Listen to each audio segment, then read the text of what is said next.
Gas మేము హైదరాబాద్కి వచ్చేసినాము. ఈరోజు పైనకి వెళ్తున్నాము. ఇది మా రూము. ఇంకా మా ఇంటికి వెళ్తే ఇంకా 7 గంటలకే తిన్నాము. ఇప్పుడే తిని ఇంకా ఎత్తికి దువ్వుకొని రెడీ అయినాము. రెడీ అయ్యి ఇంకా పోతున్నాము.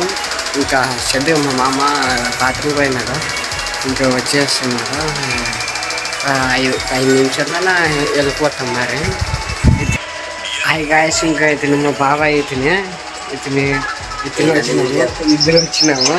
ఇంకా ఇక్కడ బయట చూస్తాము. బయట ఇక్కడ ఇంకా లొకేషన్ చూపిస్తాము. చూడండి, అంత ఇంట్లో చేయకుండా 4 అంతస్తుల పైన వచ్చినాము మేము. ఇంకా ఇది వీడియో ఎడిటింగ్ చేసి మా చూపిస్తాం.